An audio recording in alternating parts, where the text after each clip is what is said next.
What kind of foundation am I building my life on? Can a fatherless foundation be repaired? If you've asked yourself either one of those questions, you want to stick around to the end of this podcast because I'm going to be breaking down the 4 pillars of rebuilding and building confidence as a man, husband, father, and leader when you didn't have a father in your life. Positive energy and good vibrations from me to you. You have now tuned in to the Imperfect Fathers podcast. It's your boy, RJ, the Imperfect Gentlemen, and welcome to a new year and a new episode of the Imperfect Fathers podcast. What's going on, good people? I pray that you all are having a phenomenal start to your year. This is 2025, and I am excited to be alive and anticipating what is to come in this phenomenal year we're currently sitting in. I hope each and every one of y'all walked out of 2024 with your heads held high, with your chest poked out, ready for the adventure of 2025. I'm so excited for what's going on in my life, as well as what's going on in this podcast, and also what's going on in your life, man. So wherever you are, wherever you're checking this out, comment down below. Let me know who you are, where you're coming from, so we can get acquainted. Here on the Perfect Fathers podcast, we are family. You only a guest one time. After that, you are a family member of this imperfect family. So with that being said, to everyone who is returning back from last year, welcome, guys. Welcome. And then to anyone who's checking us out for the very first time, to you as well, welcome. And like I said, you're only a guest once. For y'all who do not know me, I'm RJ, the Imperfect Gentleman by craft. I am a men's confidence development coach. I help men build confidence in the areas that matter most, while also helping them provide and be present for their families and their loved ones. That is what I do and who I am. I am a husband, a father, a leader, a coach. Those are pretty much my hats.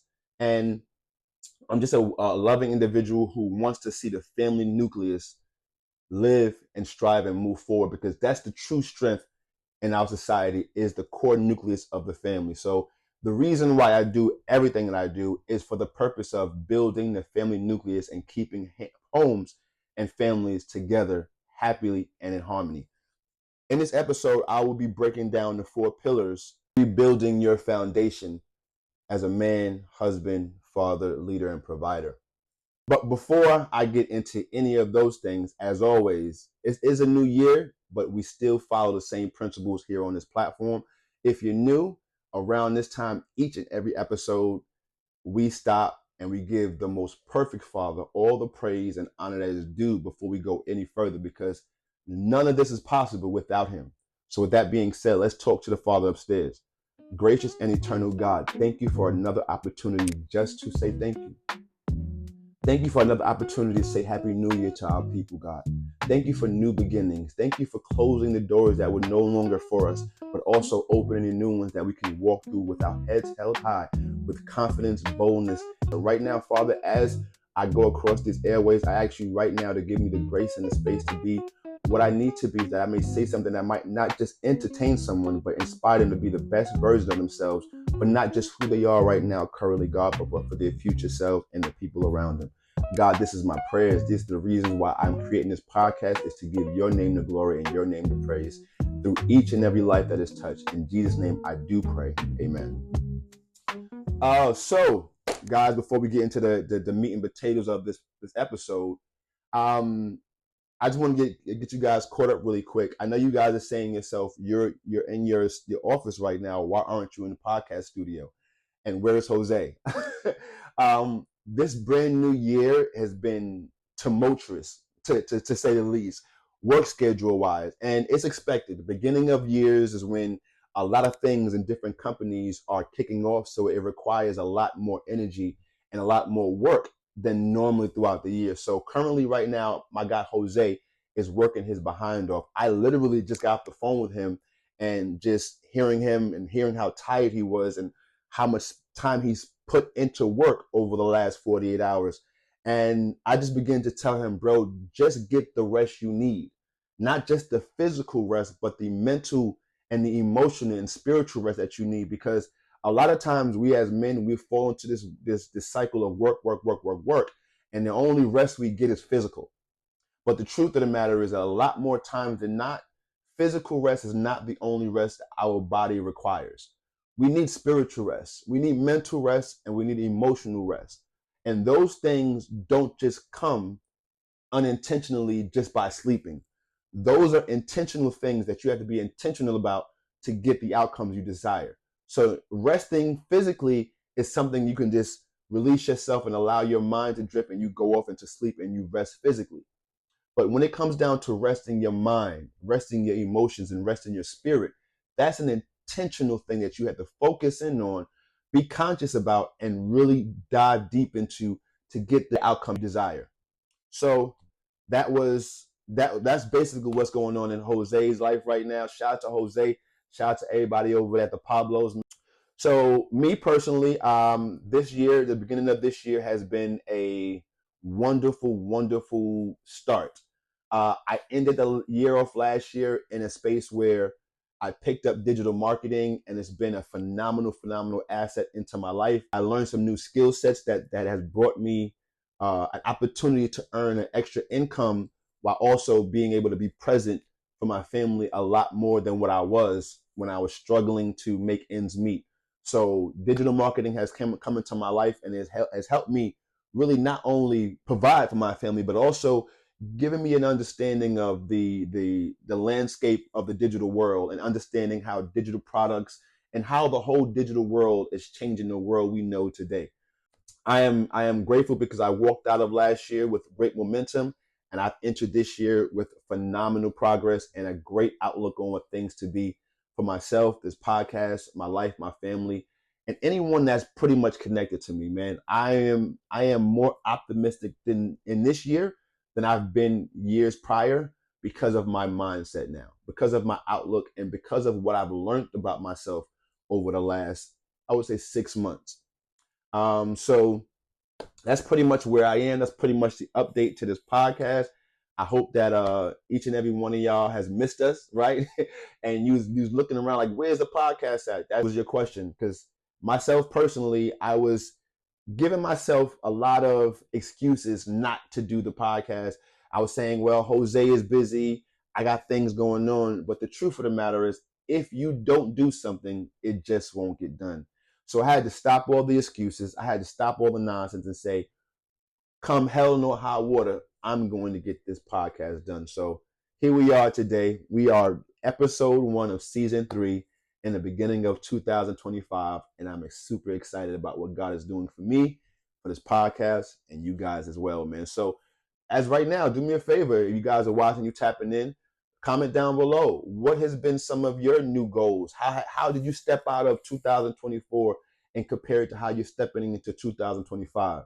Let me know some of your goals. Let me know some of the things that you want to be held accountable for, so I can read down in the comments, and I can reach out to you as well as hold you accountable. Because as much as I want you guys to hold me accountable to this podcast and everything else that I say across this platform, I want to be that for you as well. I want to be that guy to reach out and say, hey, by the way, John, did you do XYZ you said down in the comments?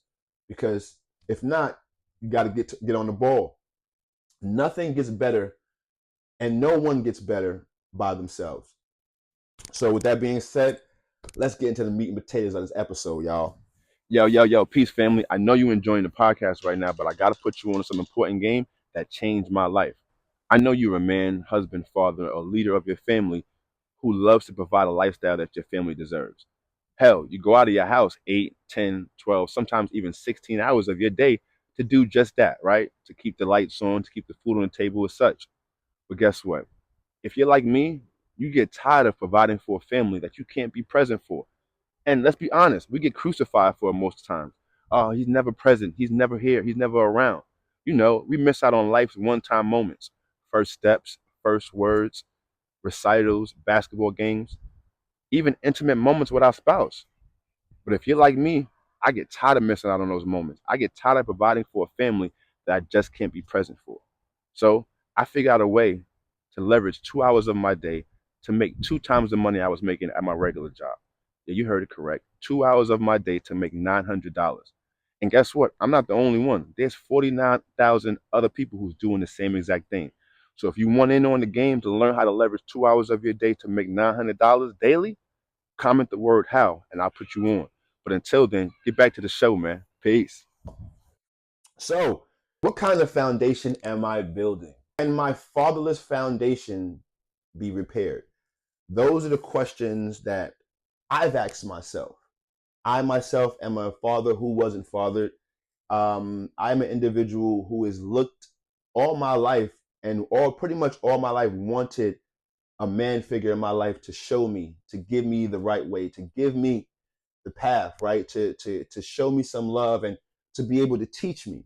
But unfortunately and fortunately, I didn't have those opportunities and those things in my life as I desired. Shout out to Myron Golden. He says something that has resonated with me in my life, and it's actually a law. It's the law of polarity. And the law of polarity states that there is two sides to everything. There's two sides to a piece of paper. There's two sides to the very camera I'm shooting on right now. There's two sides to everything. There isn't one side to anything. You've never seen a one-sided piece of paper. You've never seen a one-sided piece of bread, right? You've never seen a one-sided anything. Everything is two-dimensional, meaning that there's a good and a bad to everything. When I began to look in my life and look at my situation and circumstance for what it is, I realized, yes, I didn't have the fatherhood growing up that I desired. I didn't have the role model that I wish I had. But there are things that I did and I do have on the same note. And it took me a while, guys, within the last few weeks, for me to really be able to see the flip side of this coin. Because for a very long time, I was asking God, yo, God, what's the perks, right? What can possibly be the perks of me not having my father in my life? What could possibly be the perks of me not having the man that created me in my life to lead me and guide me? What could be the positives of that? And shout out to God in his phenomenal ways, man. I was sitting down and me and my son was just sitting in the office and he came in here and sat in my lap and he just was just loving on me for a few minutes randomly, right? And we began to take pictures. And while I began to take the picture of me and him just sitting there, I put my head down and snapped the picture. And when I went back into the photo, I looked at it. And in that moment of me looking at that picture, I saw something that really was the flip side of the coin. And that is, yes, I don't have a legacy to uphold, right? I don't have, quote unquote, the pressure of the mantle that I have to hold for a previous generation in my life, right? There isn't a man that I have to make proud, per se. But the flip side of that is I get a chance to create a lineage. I'm the beginning. I'm the restoration of a lineage. Like I don't have to worry about the yesteryear's traumas. I don't have to break those barriers. Yes, I have to heal, right, and do things I need to do, but I don't have to uphold someone else's mantle that number one, I might not want to. Number two, I might not understand. But the flip side is God has given me the opportunity, right, to create a new lineage, create a new brand of man coming from me. And that right there has totally empowered me, has totally given me the energy, right? It's giving me that force back to push and go forward. It's giving me my hope back. It's giving me a lot more sustainability in who I am and also the motivation to want to go forward and be better for not just me, but for the men that are coming from me. From my loins, yes, my son's son, but also the young men that I coach on the basketball team, the men that I coach in the confidence development space, and in each and every man that come in contact with me. I'm able to be a better version and a newest version of a lineage and create that. So now the world can see something pure. That's what I got from it.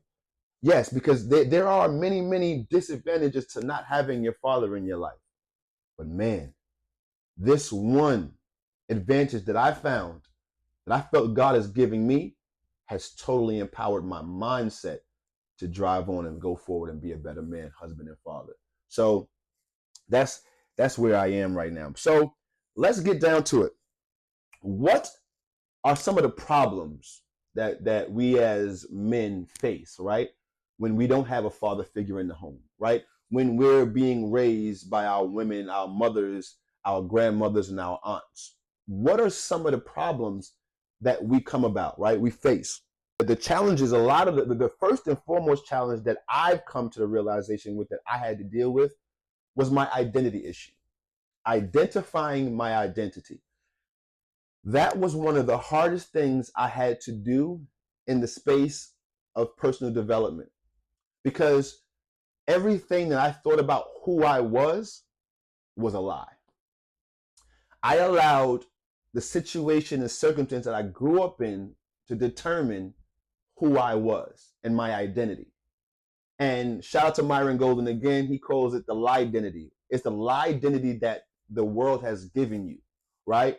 Well, it told you you're not good enough, you're not enough, someone else is better, you're less than, right? All those negative thought process that the world just inundates us with, that was my beginning identity. And I began to do a lot of things outside of my own moral compass to appease others, to seem like or to be like in the vision of others. But the truth of the matter was I was only letting myself down. I was only hurting myself and creating more internal conflict because when I was trying to be something for others, I was missing out on being who I needed to be for me. For instance, one of the things that comes to mind right now as I speak right now to you guys was me being okay with what I liked. And a part of my identity at the time was, well, I'm only going to do and be what is approved by others, by the mass, right? So, for instance, I've always liked thicker women, right? More voluptuous women. And this is from a child up. But amongst my friends and other dudes that I would find myself hanging around, they liked more of the petite women, right? They like more of the slim figured women that had all the, the curves and real slim fit women. And because I wasn't strong enough in who I was and my identity, I would literally only say I liked what others liked around me. So when we see a woman walk past who was more voluptuous or had more curves, I would look and then turn my head. Or I wouldn't even say anything about it. I would just internalize it and be like, oh yeah, she looks good. And not say anything to my friends. Wherefore, when a woman that was more petite came by and all the fellas was whistling like, yo, shorty, you look good and all that, I would join in, knowing that I did not truly like what my friends liked. And because of my identity issue, that was only one of the things, one of the many things that I hid about myself. And I began to run along to get along, right? Get along, be along to get along, something like that. You know what I'm trying to say? It was one of those things where I just was trying to be down, right? I just wanted to be a part. Even if it was at the expense of my own personal identity, I just wanted to be a part of something. And when you don't know who you are based on whose you are, you will find yourself trying to go in different communities, different groups to try to find companionship, trying to find someone to wrap their arms around you and love on you if you truly don't know who and whose you are. So identifying your identity was literally one of the hardest things I had to do. And honestly, it's not something that is easy for anyone, right? Because when you think of identity, you think of how am I identified, right? What am I identified by? But the truth of the matter is, we're human beings, right? We're not human doings. So the fact of our identity is based on our nature of being, not our nature of doing. Me, myself, personally, my identity is based on the creator, right? My creator, God the Father. God created me in the likeness and the image of him. So that's who I am. I'm made in the image of the I am. So in no actuality, I am that I am. I have this thing where that I tell my guys where anytime someone comes to me and they're so much worried about someone else's thought process of them, I give them the analogy of a car. Right now, currently, I drive a Mitsubishi. Now, if something was to go wrong with the engine of that car, the core of that car, it wouldn't make any sense for me to take that Mitsubishi to Hyundai, right? It wouldn't be too beneficial. Yeah, they might be able to diagnose it and they might be able to help me. But to truly, truly get down to the root of the problem and also fix it to where it won't come back and bite me again, it's better off that I go to the person or the people who manufactured that car. So instead of going to a friend or someone else in the street to find your identity, you have to go to the Father. You have to go to the Creator. Go to the one who created you. And that's where you get your true identity from. Another one of the issues that comes from having a fatherless foundation is the lack of guidance and role model, right? When, as a young man, the one thing I really wished I had was someone just for me to look at as the example of what to do. Now, in my life, I've been blessed, right? Because I think this has been a blessing to me, not just a trial. The blessing is that I've been able to see what not to do based on other men that have been around me. I've been able to see what doesn't work, so I can kind of manufacture in my own life what does work. And the lack of a role model for me, it's caused a lot of identity issues, as I said earlier, but also future onset ideas and thought processes of what my tomorrow may look like. So when a son sees his father, he sees his future. And the reason I say that is because I didn't have too many encounters with my real father, but the times I did, I have a very, very good impression of what he looked like at the time. And it's so funny because I'm now 40 years old and I have skin tags and little marks on my face that are starting to grow where I saw on his face years ago. And I'm saying to myself, wow. But something small as my dermatology, right? Looking forward to the future. It's also, what do I have to look forward to? And that's what a son sees when he sees his father. When a son sees his father, he sees his future, where he's headed. But when a father sees his son, he sees his lineage. He sees his legacy. He sees his tomorrow. Me as a man who didn't have the father figure, and now that I don't have that in front of me, I struggle to see what my next looks like. At times, I'm worried about health issues that might occur that I'm not aware of. And all of these things are from the lack of having a father in your life. The last one I wrote down, but it's by far not the least. Self-doubt in the roles of manhood, husbandship, fatherhood, and leadership. We second guess ourselves, us fatherless fathers and individuals who didn't have the foundational set of a father in your life. We struggle in our confidence in those roles because we didn't see what those roles look like with a man in them. A lot of times, men like myself, like you've seen your mom put on those hats of the individual that they were trying to compensate for. We've seen our moms put on the provider hat. We've seen them put on the disciplinary hat. We've seen them put all these hats on their heads because of the void. When you don't see someone in a position or you understand how the position or the role is being played, you start out at a deficit when you find yourself in that position.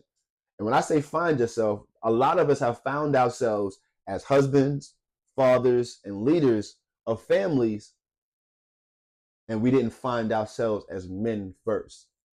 And that's where a lot of us go wrong. We go into a space that we're looked at to know what we should be doing in that role. But when we haven't had a role model to show us what that role looks like in a healthy way, right? Then we don't have an outlook on what we should be doing in those roles. So, of course, inevitably, it causes us to doubt ourselves. And self-doubt is crippling because it causes you to stop moving and thinking. Whether you should just be doing, now you find yourself questioning yourself, doubting yourself, and asking yourself, am I even capable of this role? Am I enough to be someone's father? Am I enough to be someone's husband? Am I adequate enough to be a leader of a household? And these are the questions that we beat ourselves up with because we don't have an outset on what we should be doing. We don't have an outlook on what that position looks like in our previous lives growing up as little boys. But when we find ourselves in the position, this is when the doubt kicks itself in. And this is why I say that rebuilding your foundation is so important, because if you don't rebuild your foundation as a man first, everything else is going to crumble. The Bible talks about building a house on the sand. And we all know, you build a house on the sand, a good wind, a good wave, it's out of here. That foundation is not set to last long. But if you build your house on a solid foundation, if you build your house upon the rock, then we know that, yeah, there might be some catastrophic things that may happen that might question and shake the foundations of that house. But for the most part, we know that that home is not going nowhere because it's built upon a strong foundation. I'm going to jump right into the 4 pillars. These 4 pillars, guys, are literally the pillars of rebuilding your identity. It's rebuilding your foundation as a man. The foundation you set for yourself as a man is the foundation your family will walk on. I'm going to say that one more time. The foundation you set for yourself personally as a man will be the foundation that your family builds their home upon. I said back in a couple episodes ago from last year that one of the most unfortunate things is that fathers are not checked in on because we're like the foundations of buildings. We don't get checked on until we're cracked or we're broken and infrastructure is falling down. That's when the father is checked on. But we have to do a better job at being proactive with the foundations of our men rather than reactive. We got to be able to fortify and strengthen ourselves and our foundations as men, so we don't allow the pressures of life and family and work life and everything else to cause us to crack, break, and allow our total infrastructure to collapse. Here are the 4 pillars to rebuilding the foundation. Number 1 is identity. Understanding who you are without external validation. You have to be okay with you regardless of who's not. And that's where the authenticity comes into play. You have to be so good with you that it doesn't matter who's not good with you. You have to be okay with being the best version of you, and you appreciating that without no one patting you on the back, telling you congratulations, cheering you on, and pushing you forward. You have to be okay with yourself outside of those things internally, because what's going to happen is people are finicky. Today they're one way and tomorrow they're another. But what you don't realize is that if you base your identity on who you are based upon someone else, that's fleeting and it'll change by the day. Today, you could be watching this episode right now and you had a great morning. You woke up this morning, your woman gave you some great loving, you got to work, you had a phenomenal day at work, they gave you a raise, all your colleagues and your management at your job is praising you for the great work you've been doing.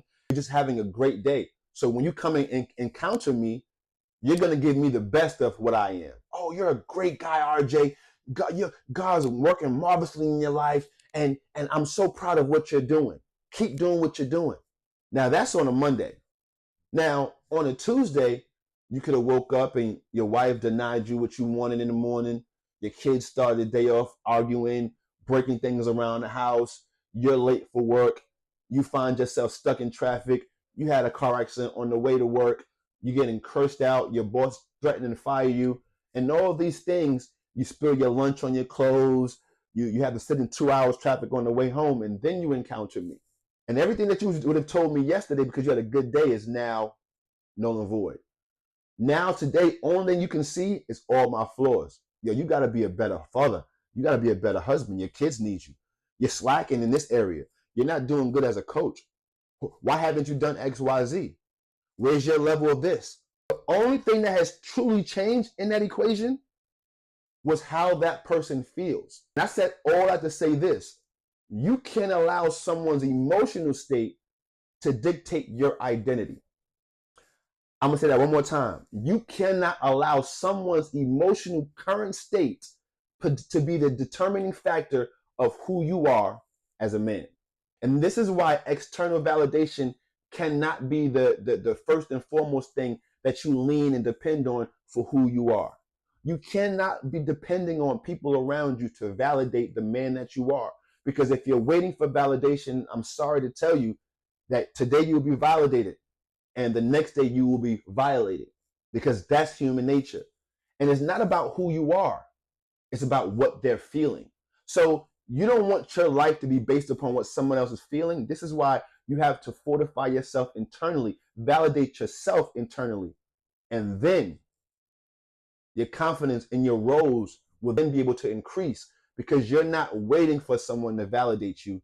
You know you're enough. You know you're adequate. You know you have what it takes, and you are validated internally. There are 8 steps to reconstructing your identity. A lot of times we have this identity built based upon fear, our circumstances, or situations. For instance, as a young man who felt like I went out into the world on my own and I moved so much, I went to 4 elementaries, 3 junior high schools, and 1 high school. I moved so much. Each and every time I went outside, I felt like I had to camouflage and be whatever the people around me were being. I know now that that's not the way that I should have been going about it, because there is no authenticity in that. That's not who I am at the core of me. First step in rebuilding your identity is acknowledging the past, reflecting on your story, facing unresolved emotions, and owning your narrative. Reflecting on your story basically is understanding that life didn't happen to you, but it actually happened for you. Every situation and circumstance that you've ever been through and you made it through because you're sitting here right now currently, it was to grow you. It wasn't to kill you. It wasn't to destroy you, but it was to grow you and improve you. How do I know that? You're still here. Any test and trial that you made it through, it was only just to make you better. Reflecting on your story and turning your story into an empowering one is the first step. Once you change the story, change your own narrative, you then empower yourself, where you're not the victim, but you're the victor. You're not looking at life as why me, but why not me? Right? I have what it takes, rather than I'm not adequate enough, or I don't have what it takes. And that's the power of being able to own your narrative. Number 2, the second one, steps to reconstruct your identity. Define your own values. Identify what matters most to you. See, this is one of the struggles that I had myself as a young man. I was so concerned about what someone else's thought process was or what their values were that I didn't even know mine. I was so concerned about what my mother found important, right? What her values were, that I didn't even know what mine were. I didn't even have any, it felt like. And for a man not to have values or know his values, he's driving a ship without a compass, right? He's driving without navigation. He's just haphazardly going. When you don't have your own values, your moral compass is off. So you'll find yourself doing things outside of your own character and who you know you are to be, because you're just wandering, you're just doing, and you don't have a sense of what matters to you most. And then after you realize what matters to you most, you got to check your alignment. Are you aligned with your beliefs? Are you aligned with are what you feel like matters most? Is that aligned with your moral compass? You have to check your alignment, because a lot of things are going wrong inside of us men because we're not aligned with our moral compass. We're not aligned with our spiritual compass. So after you evaluate your alignment, you got to commit to your values, right? Once you figured out what you value most, you got to commit to it. And it's about making a decision to commit to it. Once again, shout out to my guy, Myron Golden. He broke down the difference between making a choice and a decision. See, when you make a choice, you're choosing between A or B, right? I got the choice to make a decision between apples or oranges. When you make a choice, you're saying that I'm choosing this one rather than this one, meaning that you can go back on your choice and choose something different. But a decision is different. A decision is you've made a choice, and the choice you made was to cut off anything outside of the choice you made. There isn't any other opportunities. There isn't any other choices when you make a decision. When you decide to commit to your values, you are deciding that anything outside of what you deemed important, anything outside of your own moral compass will not be considered. And you have to stand on that and be committed to that. That's literally step 2. And now here we go. 3, develop a vision for yourself. In your identity, you know what you've been through, you know where you are. And you can almost guess where you're going to go. When you developed a vision for yourself, you're no longer allowing chance to drive your vehicle. You're doing something that we as Christians in the Pentecostal house says we allowing Jesus to take the wheel, right? You're allowing God to be the driver of your car. When you give a vision for yourself, you allow God to direct your path. Developing a vision for yourself starts with visualizing your ideal self. Because of circumstances and situations in our lives, we find it hard for us to visualize and see ourselves in a great way or great manner. And I'm speaking for myself personally right now. Because of situations in my life, I found it hard for me to have high expectations for the good of my life. For a long time, my story was, why be excited about the future when it's only filled with disappointment? For a long time, that was my outlook. Every time I turned around as a young man, I was faced with disappointment. Someone told me things and it didn't come to pass, or I expected something to happen because someone else has told me, or something I expected, it didn't come to fruition. Because of that, I find myself in a space where I had very low expectations of things and for people. To be honest, I didn't really have high expectations for people in my life, situations or circumstances for myself or people around me. Once I began to realize that in order to set a vision of myself, I have to visualize my ideal self, the self that I ideally want to see, my idea of the perfect version of myself, or the imperfect version of myself. But I needed to look at what did I want to be, regardless of what I've been through or what I am currently. It was a lot of work stepping out of that and being able to disregard what I've been through and what I'm currently in to see what I really want. And that's an exercise that I challenge you guys to do. I challenge you guys right now to look at what you really want in life, regardless of what you've been through and where you are currently. If money or nothing else was a hindrance, if none of your previous traumas or anything you've been through wasn't an issue, what is your most ideal self? Write that down. As a matter of fact, put it down in the comments if you're vulnerable or transparent enough. Write this down for yourself personally. What does the ideal version of you look like? Who is that? What does he do? How does he carry himself? How does he see himself? That's where you'll be able to begin to make real change in rebuilding your identity. So what you want to do after you visualize yourself, you want to create a mission statement for yourself and set clear and precise goals. So a mission statement for people who run businesses, you understand what that mission statement is about. And anyone else, I don't have real time to go into the structure of the mission statement, but look it up.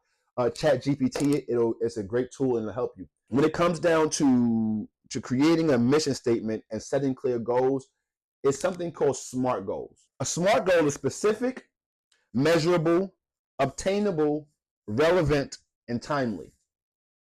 So basically what you want to do is you want to plan effectively, right? With specific targets in mind.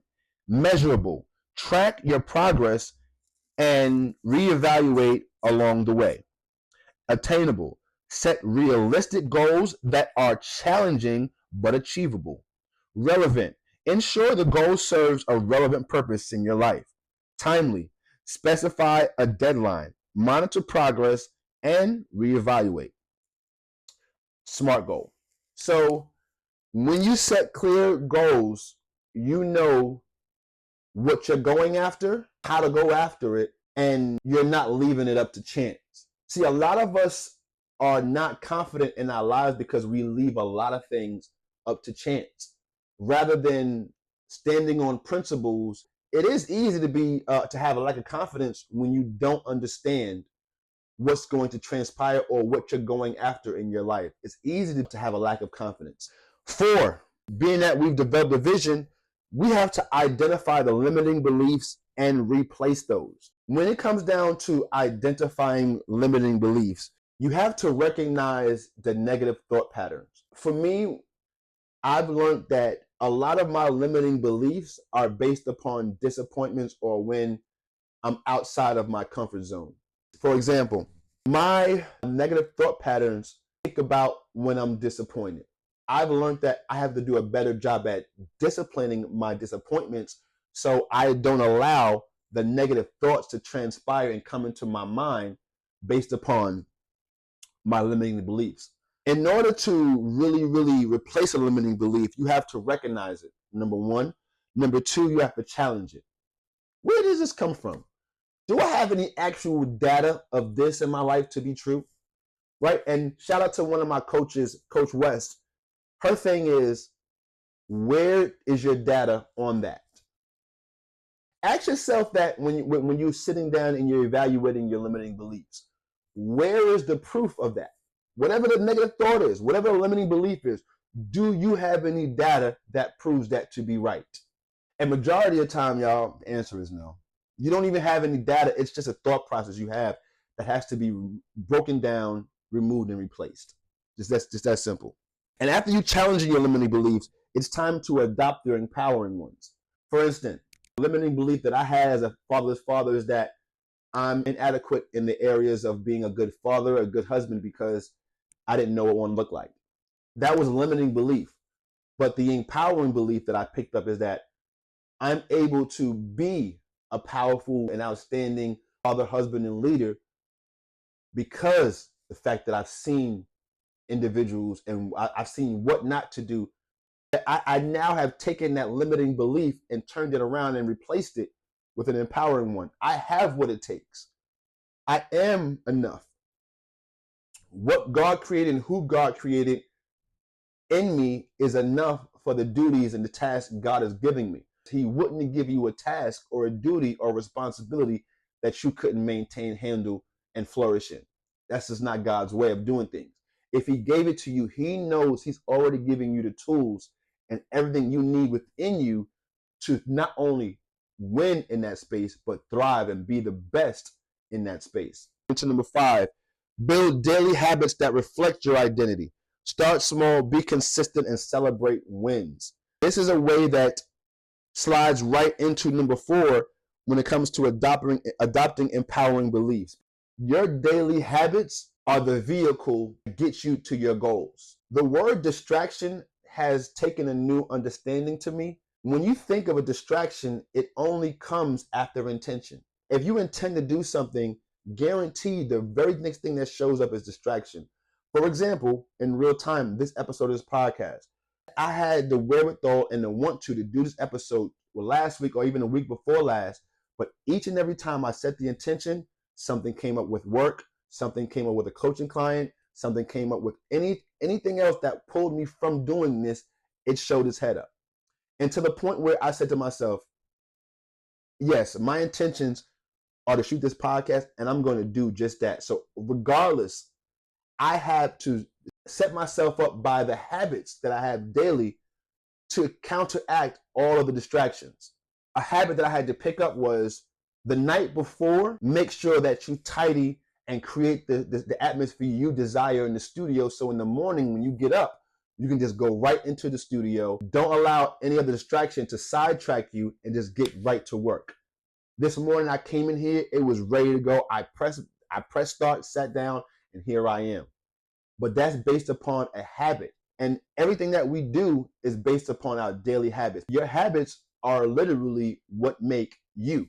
If you have a habit of doing, let's say, waking up in the morning and working out, 9 times out of 10, you'll be an individual who is driven, motivated, who has a decent physique, who's going after life and not allowing situation and circumstance to push you back and deter you.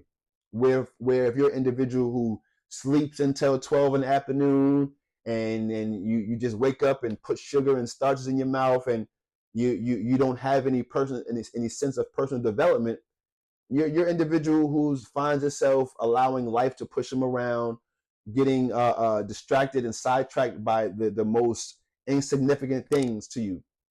And this is why building empowering habits is so important, because your habits are the driving vehicle to your goals. If you don't have the kind of habits that promote you being the person you want to be, you'll never get to your goals. Myron Golden also has broken down the be, do, have. You can't have unless you do, and you can't do unless you be.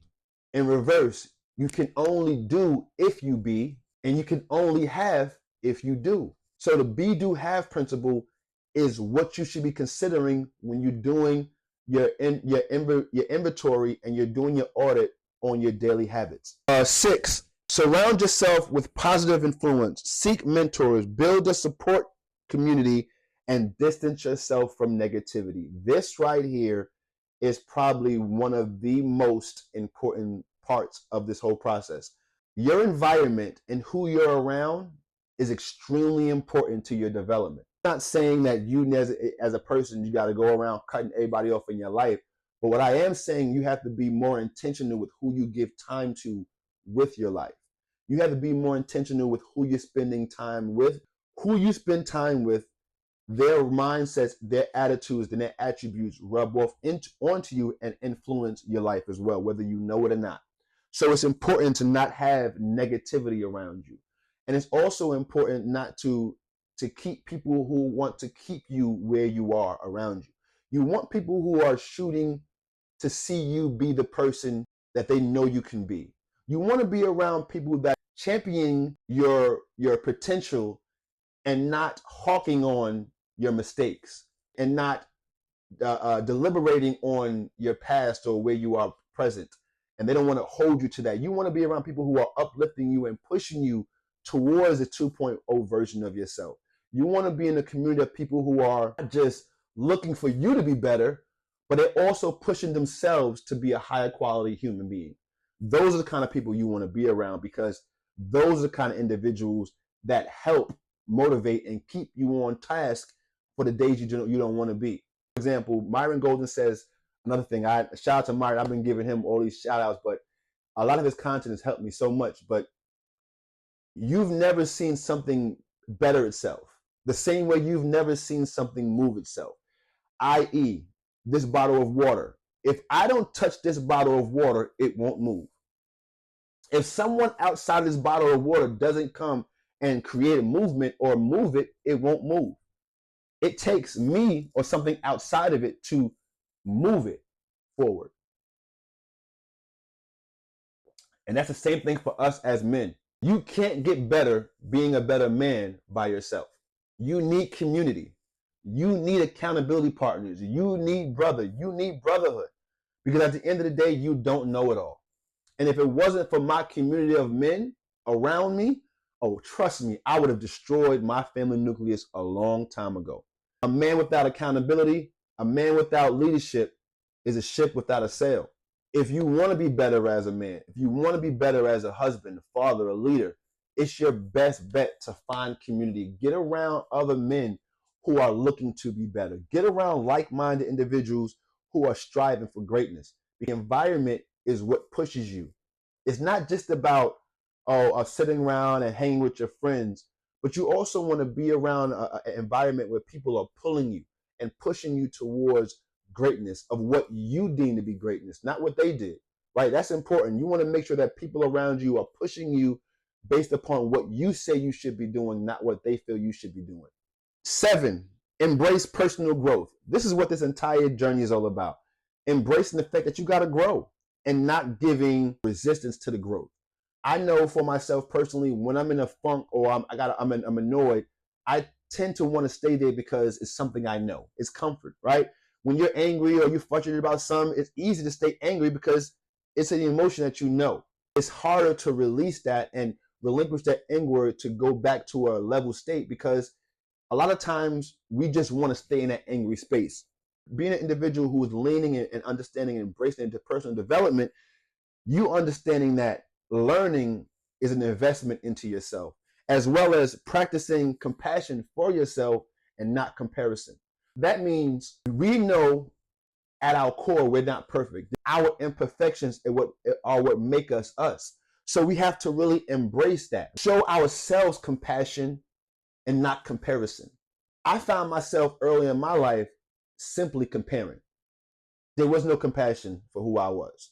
I didn't care about my feelings, my emotions. I just wanted to see if I can compete or be like someone else. And for so a long time in my life, that was my driving factor.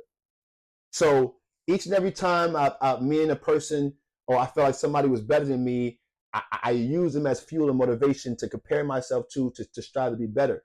But one thing that always happens was that energy dissipated the moment that person stepped away.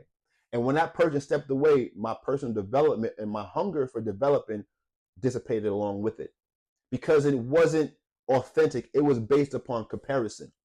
I am a big component on teaching men about compassion towards themselves for who they were, who they are, and who they're becoming, rather than comparing themselves to someone else or what they believe someone else is. And last but not least, act with purpose. In order to rebuild your identity, you have to be purposeful and intentional, right? You have to take ownership, focus on progress, not perfection, and lead by example. These are so important, especially the focus on progress and not perfection.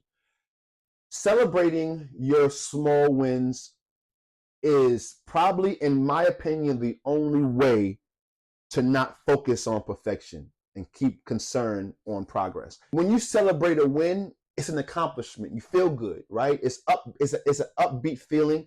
You embrace it, you enjoy it, and you're in a space where you're happy. Comparison is the total opposite. It's the thief of joy. When you have compassion for yourself and understanding that you're not a perfect being and you're not expected to be a perfect being, life becomes easier. You can then find yourself rebuilding your identity. I gave you 8 steps in the rebuilding your identity process. Please, please, please go over each one of the 8. It's a valuable, valuable portion of pillar 1 of identity. For the time's sake, I'm going to move along. Pillar 2, we spoke about a little earlier inside of the steps to rebuilding your identity, but pillar 2 is vision. The Bible says that the people perish for a lack of vision. When you don't have a vision, you'll just go haphazardly. When you don't have a vision for your life, someone else's words, influence, or thought process will be enough to sway you in a direction in which you had no business going in the first place. When you don't have a vision of who you are, what you should be doing, anything will do. If you don't have a sense of a pride in what you look like, you'll walk around looking like anything. If you don't have a sense of vision for what your life should be or what you should be doing, you'll do anything. Real-time example for myself. When I was growing up in high school, there were a lot of young men around me that were smoking and doing drugs. And at the time, a part of my identity was I'm an athlete. Athletes don't smoke. That was my driving factor, and that's what kept me on the path of not indulging in drugs. The vision I had for myself was I'm an athlete. I'm an individual that uses my body to play a sport, and I have to be at my optimal best to perform, and that means I can't do things to my body that will cause me not to be able to perform at my optimum level. Vision is your protection. Shout out to Miles Monroe. He said your vision is your protection. Your vision is what protects you and your future down the line. Make sure you work on your vision. Make sure you have a future plan for yourself. Your plan can flex, it can move, but just have a vision for yourself. And that's the beginning. That's one of the strongest pillars, because once you have a vision, you now have barriers. You now have blinders to things and distractions that are there to distract you, but because you have your vision, they're not there. And it also keeps you from using your willpower, from going outside of your boundaries and your moral compass. It saves you on your willpower. The third pillar is skill development. Build practical skills in leadership, fatherhood, marriage, and providing. First and foremost, you want to understand that leadership starts with you. If you can't lead yourself, you can't lead anyone else. Meaning, if you have a task that you know you should get done, you got to be the kind of person that's going to get it done, regardless of external, anything outside of yourself, anything external. You have to be willing to and okay with doing what you need to do, regardless of what someone says or does around you. You have to be okay with building your confidence in your leadership by becoming better in that area. Now, how do you develop these skills as a man, husband, father, leader, and provider? Mentors, coaches, seminars, webinars, conferences, mentorship, being around and finding community and solace in other men that are like-minded like yourself and that are looking to be better. Learning from them in what they do and how they do it to acquire the skills that they have in the area where you want to be more proficient. So, for example, I have a coach in the space of being a husband and a father. He's been a husband and a father for over, I think it's 34, 35 years now. His family adores him. His children worship the ground he walks on. And he's just adored by the people that he provides for. And for me, that's something that I aspire to have. I want the people that I serve to love and appreciate me with their whole heart authentically. I want them to appreciate what I do and champion my efforts. In order for me to do that, I have to see his skill set as a man, as a husband, as a father.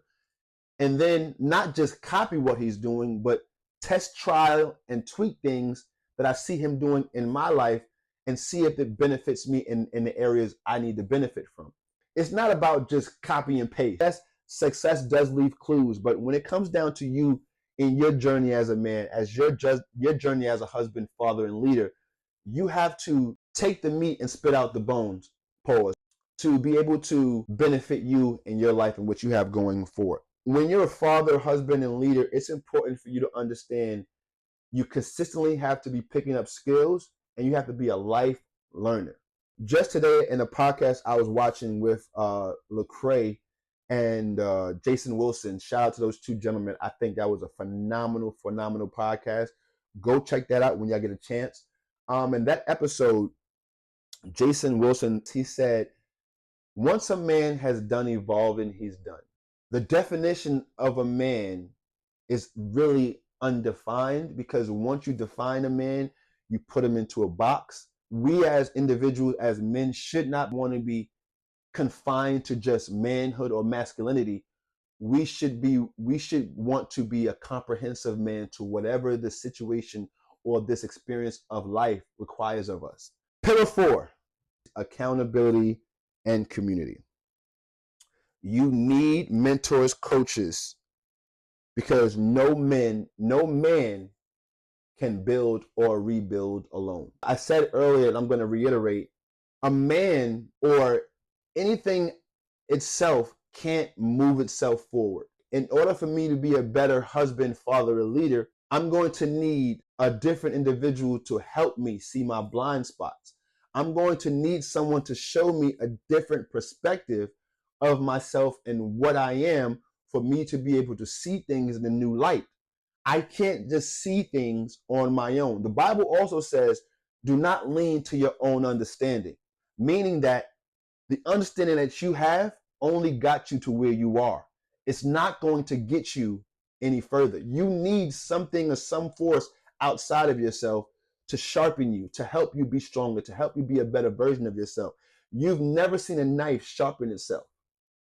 The Bible says iron sharpens iron. It takes another piece of iron to sharpen that iron, meaning that you need someone else. You can't just sharpen yourself by yourself. The question is, can a fatherless foundation be repaired?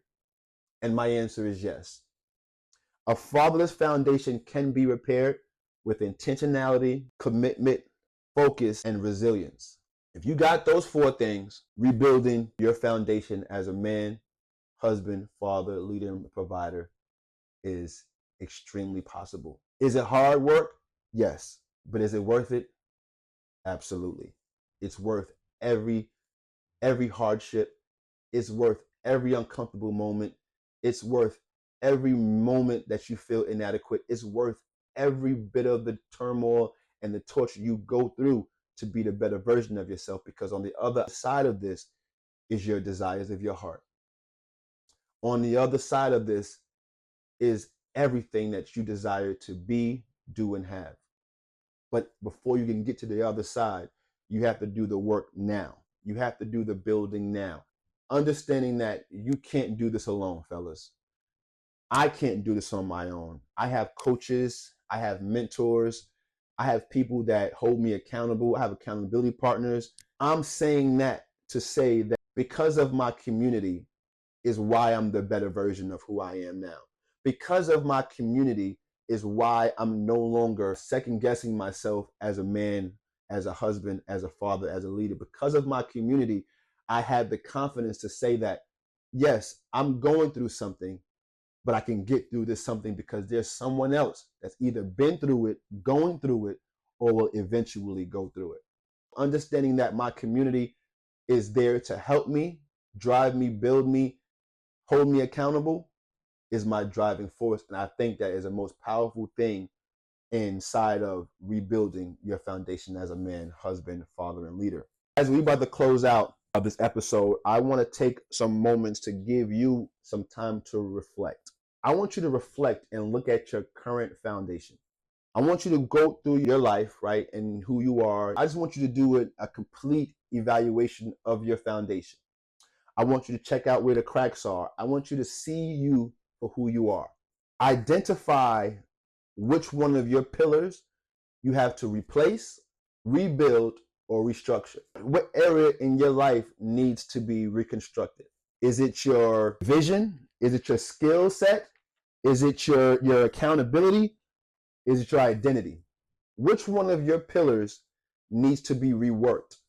And be honest about that, y'all. This is not something that you want to haphazardly do or nonchalantly just do just to say you did. You want to be intentional about this, because this process is literally going to be the catapult into your next level of success in your life. Mark my words, y'all. This rebuilding your identity and your foundation as a man, husband, father, and leader will be probably the most impactful thing you do for the people around you. Hear me good. Yes, it's going to be very impactful to you, but it's going to be the most impactful and influential to the people who are watching your life story. Keep that in mind. I'm going to give you a quick little exercise to do. I want you to write down the man you want to become in 12 months. This is some homework I want to leave with you guys. Write down the kind of man you want to become. I didn't say write down the man that you want to, the stuff that you want to have. I didn't say write down the things that you want to do.